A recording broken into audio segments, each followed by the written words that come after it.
Hello, good morning mga future homeowners. Nandito po muli tayo sa house tour natin sa Sierra Nevada, Barangay San Francisco, Trias, Cavite.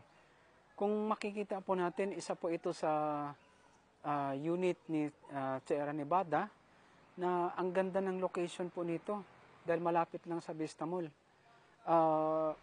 Vista Mall Gentry. Ito yung unit na to, ang laki ng lote.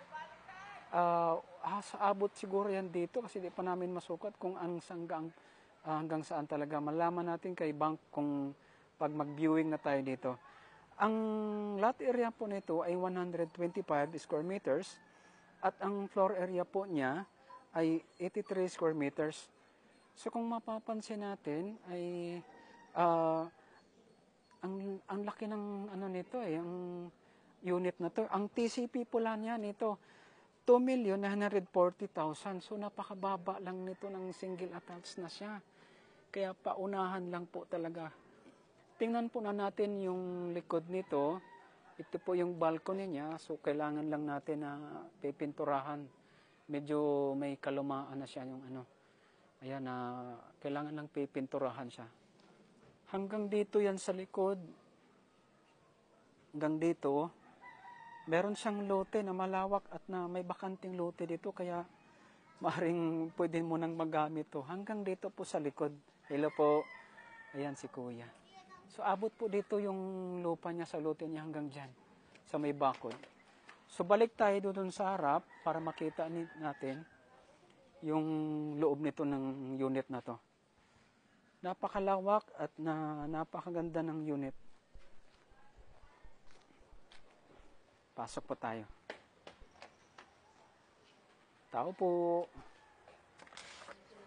Hi. Hello. Hi, good morning. Ito po, meron pong caretaker. Pag dinasabi po natin caretaker, hello. Sila po yung nag-aalaga ng unit para hindi siya matira ng iba. So sila ng bangko. Ito yung pong living area niya at dito. Meron silang kitchen po dito at meron lang aayusin yung mga dapat na pipinturahan. Ito meron ditong kitchen sink na may lababo na siya. May bintana at meron ditong access papuntang service area doon sa pinuntahan natin sa likod. Ayan. Ito maayusin dapat to, pipinturahan siya. So napakalawak po yung sa loob niya at dito merong CR po dito. Stock room po dito. Pwede ring gawing gawin ring maliit na bedroom. At ito yung sa dito, merong CR. So siya. Maayos ang konting pintura lang ng Ito sa taas, akyatin natin. Ito dapat na pipinturahan siya pipinturahan lang. Oo. Kasi ganito, medyo marumi na yung yung dingding niya. Oo, yan. Dito, meron ding isang pang CR. Dalawa po ang CR niya sa nitong unit na to. Ayan, meron ng bathroom daw sabi ng bata. Ito ang pangalawang bedroom niya. Ito aayusin lang po yung mga dingding kasi medyo nabakbak na yung mga skim coat. Ayan. Mayroong 3 bedrooms po dito sa taas. Ito po yung pangalawa. Malalaki pa yung niya. Ito. Ayan, meron pong mga dapat aayusin lang sa mga pintura.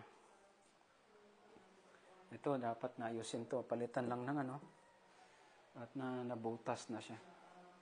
Ito yung master's bedroom din niya. Dahil itong malaki niya At meron dito CR na naman. So, ang CR ng unit na to, 3. Bathroom din po daw, sabi ng bata. Yan. Oo, sabi daw niya. Ito, meron dapat ayusin to. At ito yung balcony niya. sa taas. Yan. Maayos, maganda po yung ano niya. Ang nakaganda dito, napakaganda ng location. Malapit sa Vista Mall at sa pag-exit ng Calax, pag matatapos yung Calax, napakaganda ng location na to. Sa Governor's Drive lang.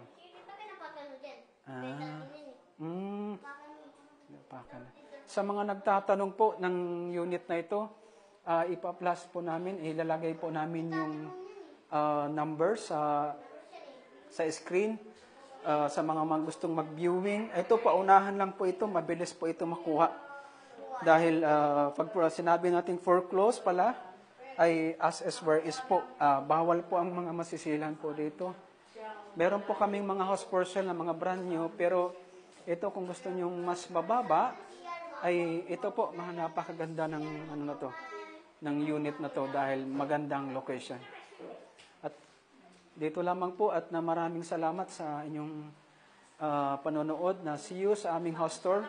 Pakipalo lamang sa aming account at para ma-updated kayo sa aming mga susunod na mga post namin. Maraming salamat at God bless po sa lahat.